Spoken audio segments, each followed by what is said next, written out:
Swabhavam, Swabhavo is the translated as eternal nature. So the eternal nature of Brahman is called Adhyatmam, or the self.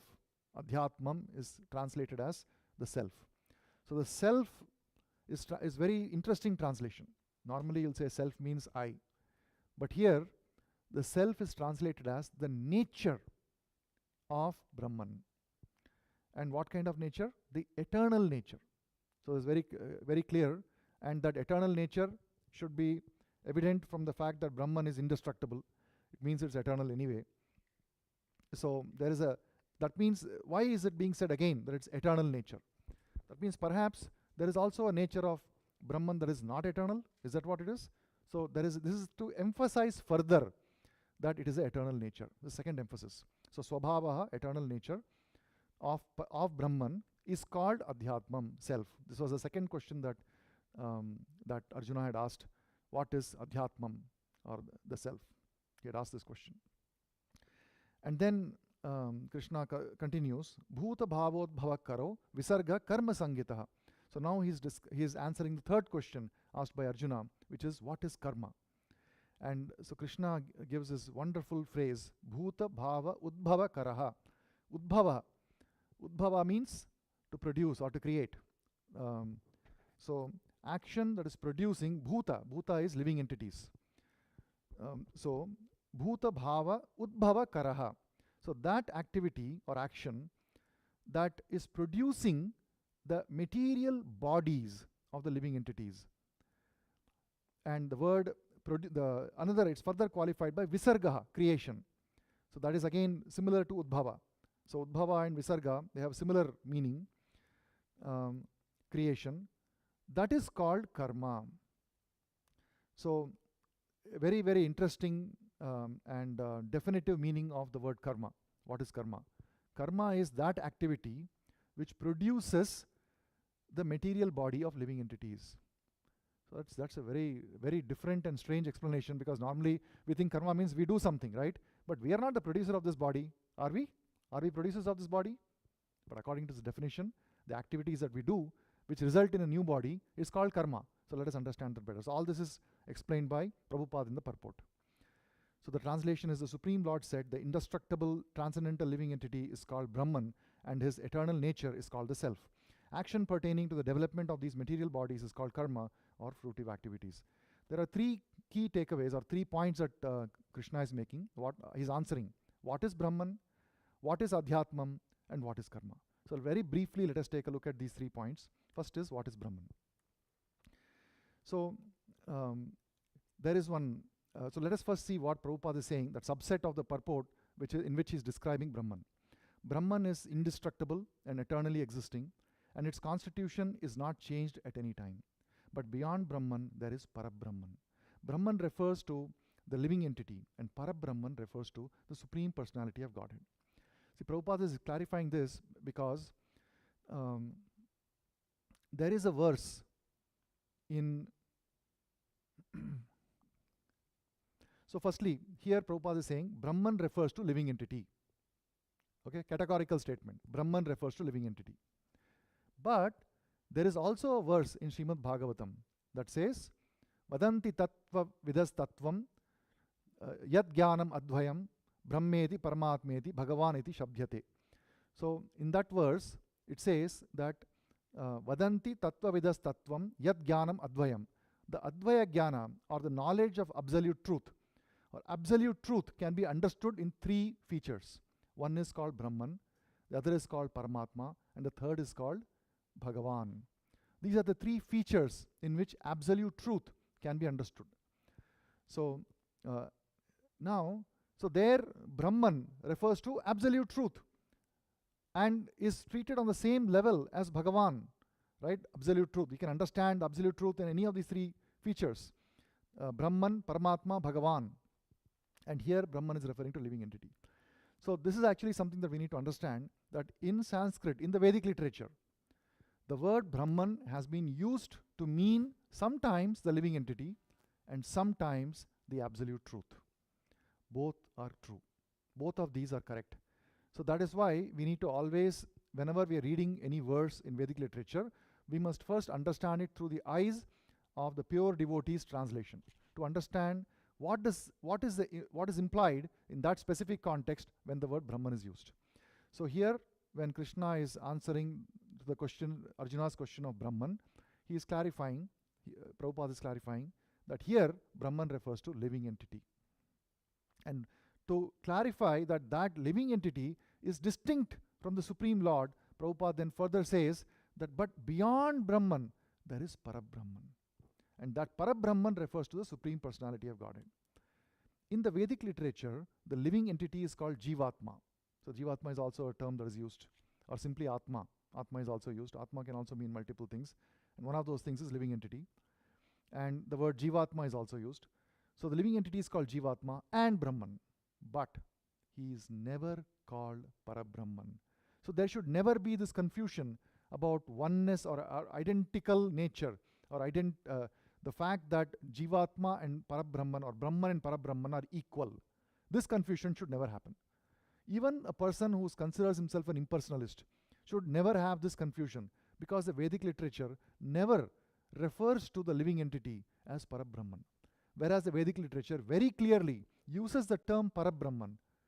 So there is a distinction being made in Vedic literature between Brahman and Parabrahman. Therefore, the fallacy that everything is one, that living entity is equal to God, this supposition does not hold true even from an impersonalist point of view. Therefore, any impersonalist translation or interpretation that is equating Brahman with Parabrahman actually is contradicting their own understanding. Because according to the direct words of Vedic literature, there is a differentiation between Brahman and Parabrahman. Impersonalist commentators on the Gita unreasonably assume that Brahman takes the form of Jiva in the material world, and to substantiate this, they refer to chapter 15, verse 7. So this verse is Mamaivamsho Jiva Loke Jiva Bhuta Sanatanaha Manashashtani Indriyani Prakritisthani Karshati. So because Krishna is saying Mamaivamsho, that all the living entities are my part, the impersonalists use that to argue that, see, I told you, Krishna and living entity are one. But that brings us to the topic of today's class, which is, can the fragment become the whole? Mamaiva amsho, amshaha. Krishna is saying, Mama eva amshaha. Jiva loke, jiva bhuta sanatanaha. So all the living entities are my fragmental parts. This is what Krishna says.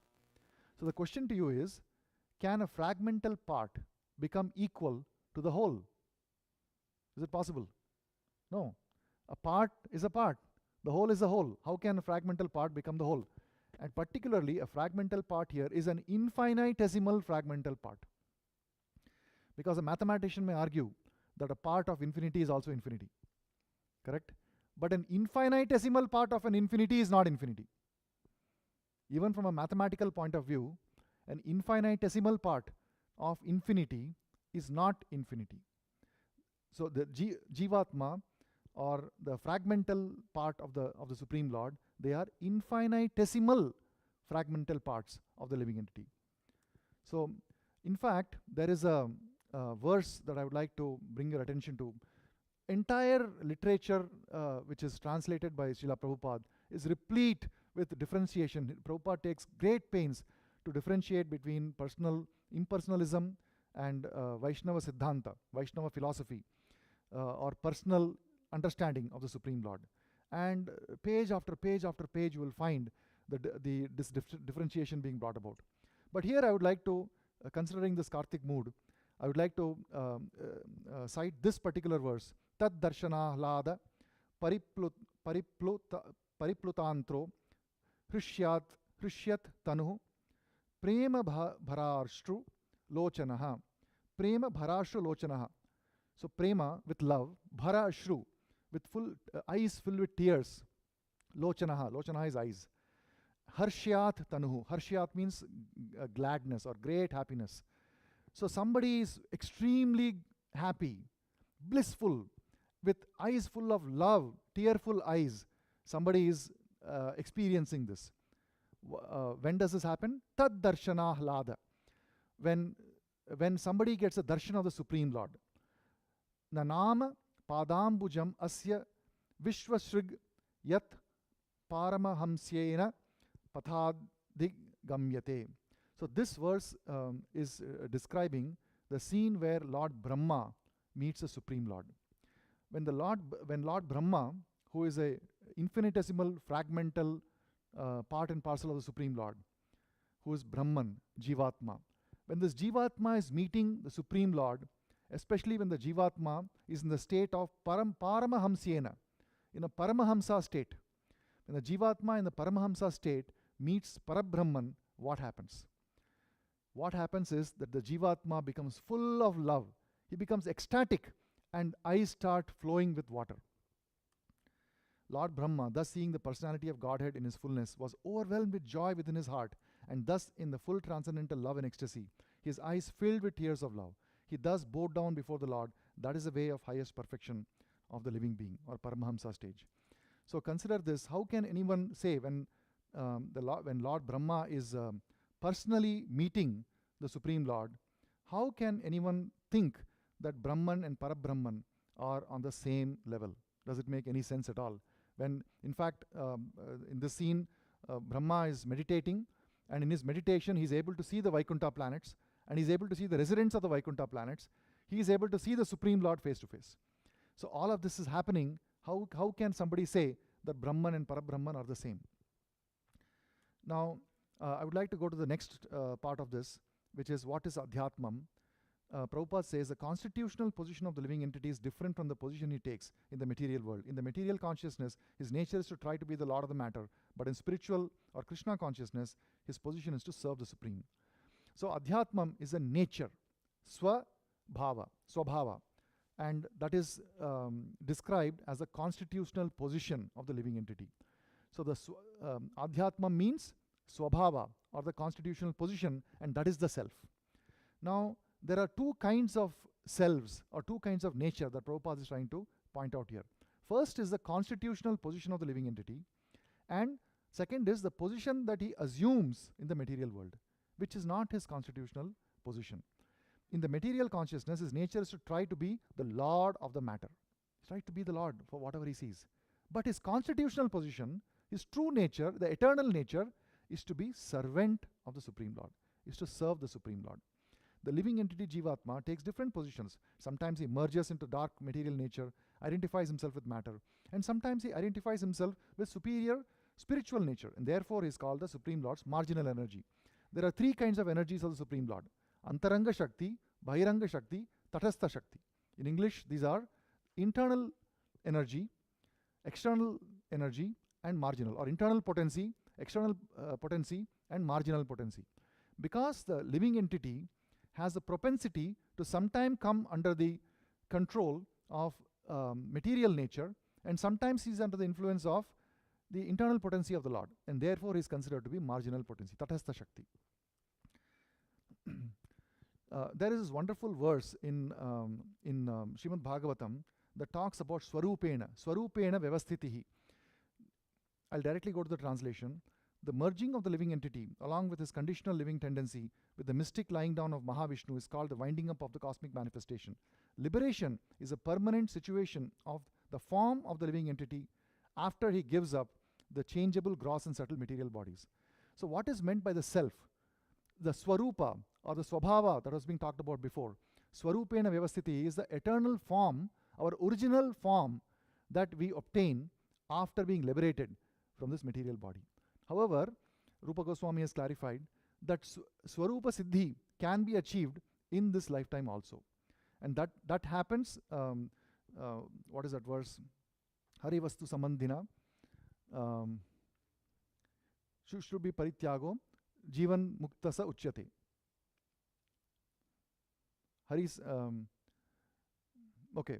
So the verse basically says that one need not quit this body, this material body, in order to achieve. Of course, when you quit this material body, there is a spiritual body that is obtained, that is called Swarupena Vyavasthitihi.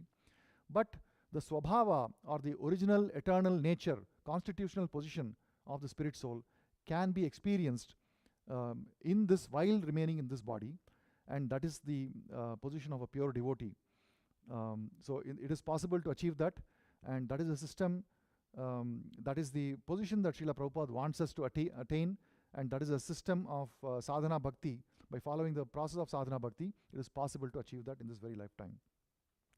Now let us look at the third point that Krishna is making in this verse. What is karma?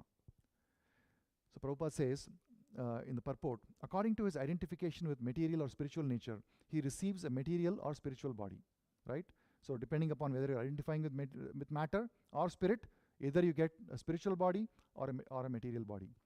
So it is described that just as a person wears a glove that fits the hand, similarly our subtle body, the mind, has a state of consciousness, you have a state of mind. And when you're quitting the body, depending upon the state of mind, there is a body that you get that exactly fits that state of consciousness or the state of mind.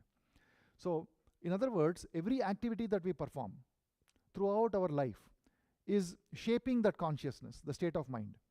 And therefore, every activity that we perform is contributing towards us determining what body we are going to get.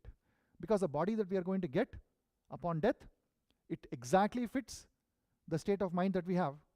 And every activity that we do is contributing to the state of mind.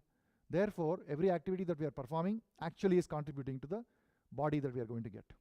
So Prabhupada says that in the material nature, he may take a body from any of the 8.4 million species of life, but in spiritual nature, he has only one body. We already seen that, Swarupena Vyavasthiti. In material nature, he is sometimes manifested as a man, demigod, animal, beast, etc., according to karma. To attain material heavenly planets and enjoy their facilities, he sometimes performs activities, yajna, but when his merit is exhausted, he returns to earth again in the form of a man. In the process of sacrifice, the living entity makes specific sacrifices to attain. So here he's talking about the process of sacrifice, and Prabhupada concludes by saying that the Krishna conscious person, however, avoids such sacrifices. He takes directly to Krishna consciousness and thereby prepares himself to return to Godhead. There are two verses that I would like to quickly quote and then conclude. We think often, people think that I'm performing some activity and you're saying that, based on my state of consciousness, some future body is coming. But who is there to observe all this? Where is the witness for this? So of course from Bhagavad Gita we know that Paramatma is a witness in our heart and is observing all our activities. But beyond Paramatma, there are other witnesses also. This information is given to us in Srimad Bhagavatam, where the Yamadutas are describing this. It is said, so this is in the context of Ajamila. When Ajamila is about to die, that time Yamadutas come to take him away. And the Vishnudutas also come, because just before death he has chanted the word Narayana. So because he has chanted the word Narayana, Vishnudutas appear there and they prevent Yamadutas from taking away the body. So the Yamadutas are making various arguments, saying that, look, he has led such a sinful life, and I have proof for this. How do I have the proof? Because there are witnesses. And then they recall all the witnesses for his activities. And the witnesses are the sun, fire, sky, air, demigods, moon, evening, day, night, directions, water, land, and Supersoul himself in the heart. Himself witness, all witness the activities of the living entity. So nothing that we do is escaping these witnesses. Now there is one more verse in Bhagavatam that says, where the Supreme Lord himself is saying, Sri Bhagavan uvacha karmana deva netrena jantur dehopapadhyate striya pravishta udaram pumso reta kanashrayah. The Supreme Personality of Godhead said, under the supervision of the Supreme Lord and according to the result of his work, the living entity of the soul is made to enter into the womb of woman through the particle of male semen to assume a particular type of body. So the result of the work, and what is the result of the work is awarded under the supervision of the Supreme Lord. Karmana deva netrena. So the karma or the activities that we perform throughout our life are actually directly resulting in the kind of body that we get in the end. So these are the 3 points that Krishna is answering, and in the subsequent verses we will see the answers that Krishna has given to other verses. So we will stop here and we'll go to the next part of the program, which is the Deepotsava. Thank you very much.